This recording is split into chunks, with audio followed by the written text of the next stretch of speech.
Greek philosophy is booming today, with everyone from Silicon Valley bros to NFL teams studying the words of the Stoics. We can largely thank the Medici family for this. In the 1400s, Greece and its great works were walled off from the West. The Medici family was at the time building a banking fortune in Florence and making a series of brilliant political chess moves that made them de facto rulers of the city. One of those moves was to fund the translation of works by Plato, Epictetus, Hippocrates, Galen, and Homer. This brought the scholarship westward and, eventually, to us all. But, like the philosophers they rediscovered, the Medici provided a blueprint for modern living.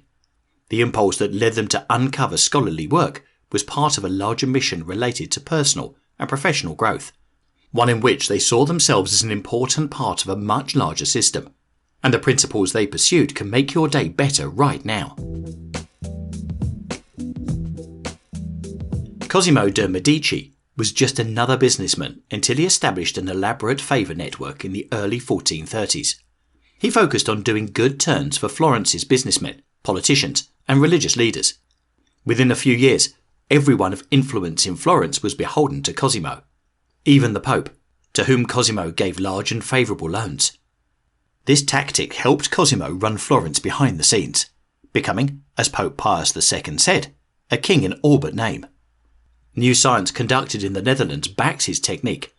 The researchers discovered that when we do a favour for someone, the person is left with two conflicting emotions: the negative emotion of indebtedness and the positive emotion of gratitude. The former, unsurprisingly, tends to compel the person to assist us later. The latter makes them more likely to have our back and consider us a friend. Paradoxically, this second phenomenon works both ways. The Benjamin Franklin effect suggests that we also start to like the person we've helped. Florence's heavy hitters didn't just owe Cosimo, they also allied with him, solidifying Cosimo's power. The Dutch researchers found that our favours don't have to be massive for us to see a return. Study participants who received a small favour reported feeling equally grateful and obligated to reciprocate, as did the ones who received a big favour. It doesn't take much to help someone. In the time of COVID, when we don't mingle with our co-workers and can't notice how they're doing day to day, it might be worth reaching out to ask a simple question. Need any help? Our actions might pay off later on, win us an ally, and earn us a genuine friend. Groundbreaking research from a team of scientists at Florida State, Stanford, and the University of Minnesota called into question decades of psychological scholarship when it drew a line in the sand between happiness and meaning. The two are interrelated, but scientists showed that while satisfying our own needs leads us to happiness, it won't necessarily lead us to meaning. The opposite is also true. Helping others gives us meaning in life, but doesn't necessarily make us happy. And the extremes can be dangerous. Consistently putting others first, the researchers say, increases stress and anxiety, while regularly putting ourselves first can lead us to live a joyful but rather shallow life. The Medici understood that satisfaction and power come from putting ourselves and others on an equal playing field.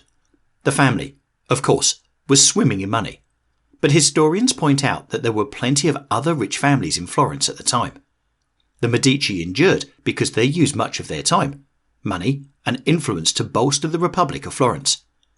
Medici fortunes financed beautiful projects like St. Peter's Basilica and Santa Maria del Fiore. They lent money to the government for public works projects. They boosted societal well-being by commissioning stunning public art, monuments, and libraries.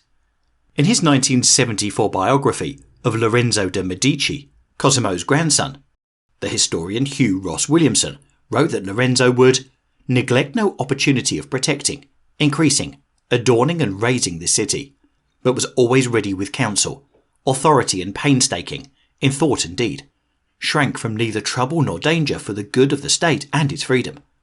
The people of Florence, from the dirt poor to the filthy rich, experienced better access to public services, a stronger economy, and greater well-being.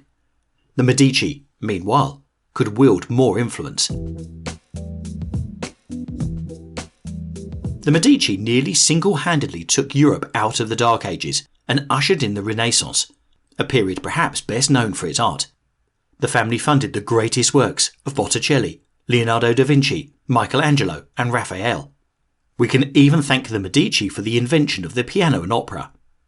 Their efforts resulted in a more beautiful Florence, which also made for a more productive Florence. Researchers in the UK found that people who worked in offices with interesting art were 17% more productive and had fewer health complaints compared to workers in minimalist offices. When employees could choose the art inside their workspace, their productivity jumped 32%. Many of us have saved money in quarantine. Less commuting, eating out, drinking in bars, etc. Why not invest some of that money into a more visually compelling workspace? The UK research and enduring legacy of one of the most powerful political dynasties in history suggests that it'll pay itself back.